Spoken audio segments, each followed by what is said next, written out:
Hi, j'ai une tête bizarre, franchement. Désolée pour ma tête. En tout cas, je suis désolée. Euh, Ce matin, je voudrais parler de quelque chose d'important, quelque chose qui m'est monté dans le cœur. C'est que nous perdons beaucoup de choses dans la vie. En tout cas, en dehors des choses, nous perdons les gens, nous perdons nos parents, nous perdons nos amis, nous perdons nos frères, nous perdons nos sœurs, nous perdons nos enfants, nous perdons nos maris, nous perdons nos épouses. Nous perdons des choses, un travail, je ne sais pas, quelque chose à laquelle on tenait vraiment. Il y a des choses qu'on perd vraiment dans la vie, tout au long de notre vie, on perd des choses. Mais cependant, il y a une attitude qui n'est pas bonne, c'est que lorsque l'on perd ces choses-là, on en fait comme un lieu de deuil éternel, où on ne veut plus se débarrasser de la douleur, on ne veut plus, on veut rester là, on veut continuer à souffrir parce que j'ai perdu, parce que je n'ai plus ça, parce que moi j'aimais bien cette personne, pourquoi elle est morte, j'aimais bien ce travail, pourquoi je l'ai perdu, j'aimais bien ceci, pourquoi je ne l'ai plus.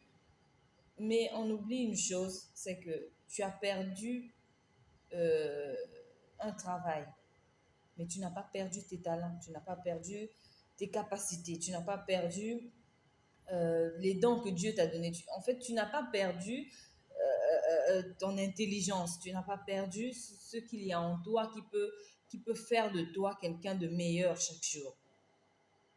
Tu ne l'as pas perdu, tu l'as encore. Donc ça veut dire que tu peux encore te relever, tu peux encore faire des efforts pour pouvoir, même si c'est pas avoir demain un meilleur travail que ce que tu as perdu, mais même entreprendre en fait.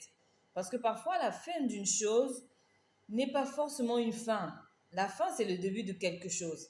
Parce que si tu as perdu ton travail, parfois Dieu a voulu que tu perdes ce travail pour que tu te rendes compte que tu n'es pas né pour être employé, tu es né pour être employeur. Mais comme tu ne le comprenais pas, il fait en sorte que tu perdes ton travail afin que tu te lances dans l'entrepreneuriat et que tu gagnes plus que ce que tu gagnais en tant qu'employé. Donc la fin d'une chose n'est pas la fin de ta vie, c'est le commencement de quelque chose parce que de toutes les façons, la vie est cyclique.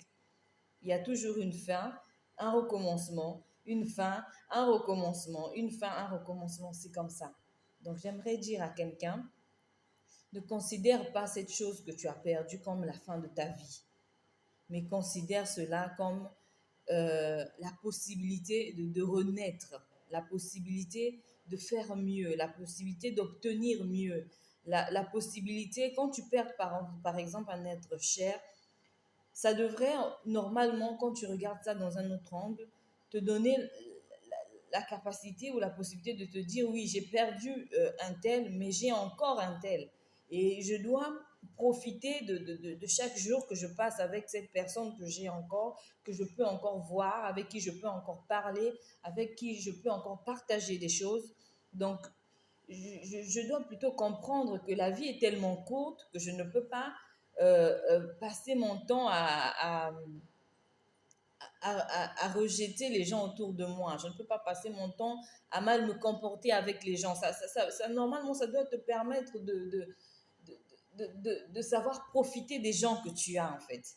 Savoir profiter des personnes autour de toi, savoir profiter de chaque minute, chaque instant que tu passes avec eux, de pouvoir construire encore des souvenirs heureux, des souvenirs profonds, des souvenirs qui vont rester lorsque la personne partira, ou bien toi, tu pourras partir et elle restera avec ses souvenirs. Donc vraiment, ce que je voudrais dire, c'est arrêtons de nous morfondre. Arrêtons de nous morfondre. Arrêtons de nous plaindre. Arrêtons de croire que lorsque tu perds une chose, c'est la fin de ta vie. C'est pas la fin de ta vie, c'est le commencement de quelque chose. De toutes les façons, les épreuves sont toujours là pour nous éduquer. Les épreuves sont là pour nous rendre meilleurs, mais c'est nous qui croyons qu'elles sont là pour nous détruire. Mais sinon, les épreuves sont là pour nous rendre meilleurs. Parce que tu le veuilles ou non, que tu le veuilles ou non, tu auras des épreuves. Que tu le veuilles ou non, tu vivras des temps difficiles. Donc, vaut mieux les prendre, mieux prendre la situation, te relever, voir la situation sous un angle différent, un angle positif, un angle d'éducation. Voilà. Parfois, elle est venue juste pour t'éduquer, cette épreuve. Elle veut juste t'éduquer. Elle veut juste t'apprendre une chose que tu n'avais pas en toi, mais qu'il fallait que tu puisses développer. Donc, c'est comme ça. La vie, c'est comme ça. Donc, prenons les choses sous un bon angle. Arrêtons de nous morfondre et de nous plaindre pour un oui ou pour un non.